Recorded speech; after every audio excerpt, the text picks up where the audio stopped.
Hello everybody, welcome to Crafty Soup. My name is Misty, where I create with paper and photos in artful ways. Welcome to my Mystery Box Make series, where I dive into some mystery crafty supplies and make something.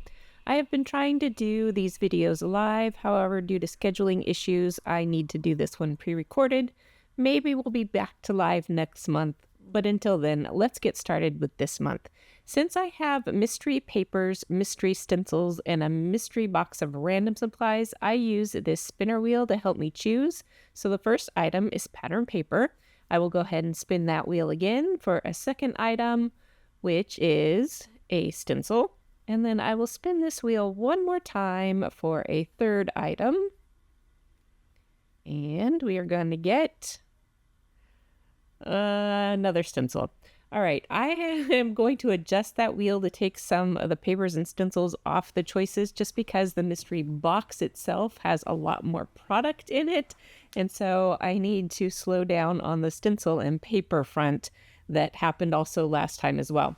All right, here is the paper we have. All of the mystery papers from A Simple Story, so it's not hugely mysterious, but that's the mystery package of paper that was available when I did some purchasing for this project, and I'm just going to move forward with it.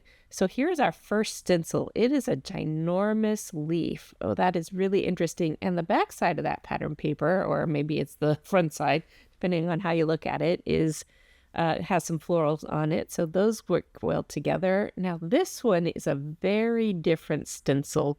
It has a very mechanical half and a very natural half. So the good thing about pre-recording this is that I was able to think about my photo, think about my story, and then do some photo editing. So that photo has been, all the background's been dimmed and turned to black and white, even though the foreground is fairly black and white normally.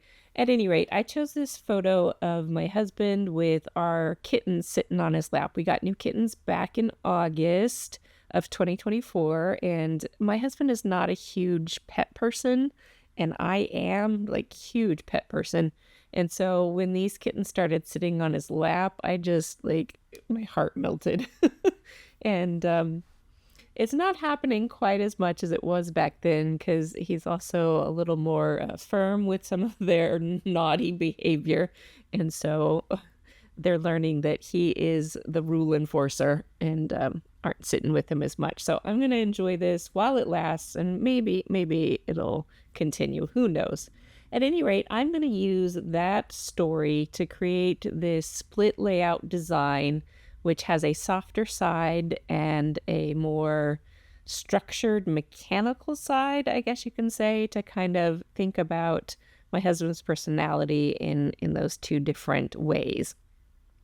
So I am going to start the project off with stenciling on this black cardstock. And because that stencil with the kind of circuitry on there reminds me of metal, I'm going to pull out some silver products to use through this stencil.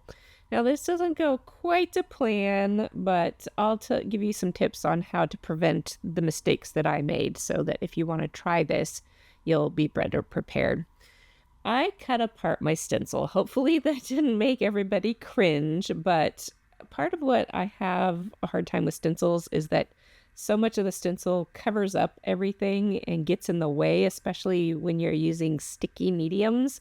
And so I wanted to make this smaller so I had more room to maneuver it and work with it because I want to move this stencil and repeat it across the layout. I am using Nuvo drops here, and the first go of this works out fine, but the problem is Nuvo drops are pretty sticky and they can squish under the stencil, which means the backside of the stencil now has some product on it, which starts smearing everything. And I did try to wipe it down, but the third pass here is even more smeary. So if you use pixie spray on the back of stencils when you're using kind of gooier mediums, that will help keep the stencil crisp. I kind of forgot about that when I started working because part of this project is just to go. Don't think too hard and long about it, but just do and go. So That's a good tip if you want to think more about it and prevent some challenges. All right, with this other side, I am creating the softer part of the layout with this very organic, leafy, kind of skeleton leafy style stencil. I tried to pick up some colors from the paper products, and I'm trying to focus on teal because as I cut apart one side of the pattern paper, I knew I was going to use some of those teal cut apart cards, and then I will use the other side of the pattern paper with the florals to be grounding for the photo. So there we go. I put some of those colors down. You have to be careful mixing teals with oranges and reds because it can turn into brown, which is not necessarily a bad thing because this is a leaf. But I didn't want it to look too autumnal since a lot of the products on that paper are actually more Valentine's Day themed. So I'm trying to mix all this up so that it works all together.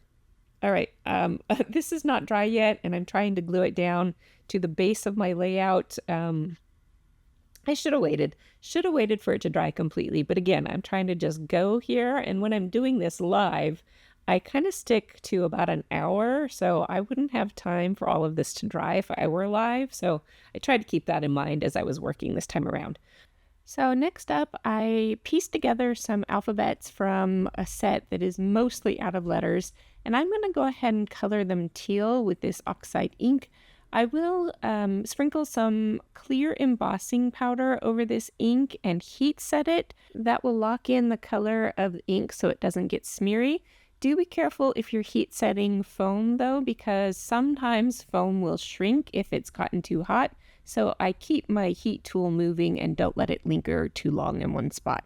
I am starting building up the layers on my layout. I'm trying to only add glue to enough to hold it down because I know, like I'm doing here, I want to be tucking lots of these layers around.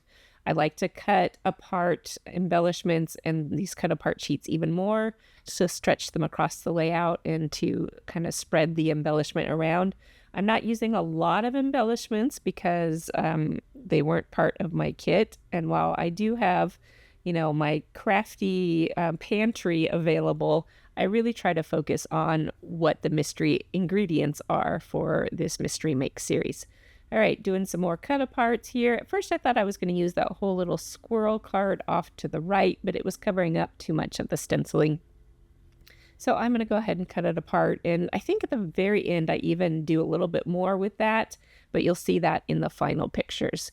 My title is still wet, so I'm using some tweezers to help me get it in there. And as you can see, I had to Frankenstein some letters together because using up all of these letters is just something I struggle with all the time. When you run out of the good letters and you still have half the alphabet set left.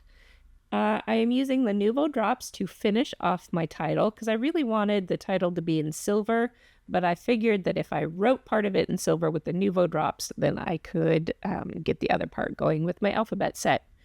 And then a couple more layering bits here, and I think this piece is bringing it close to the end.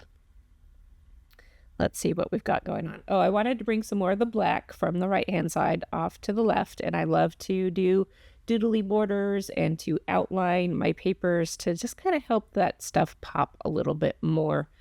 And then I've got off camera, I put my journaling, I added the date, and I'm going to add a few more of those Nuvo drops in enamel drop form, which is kind of their original intention.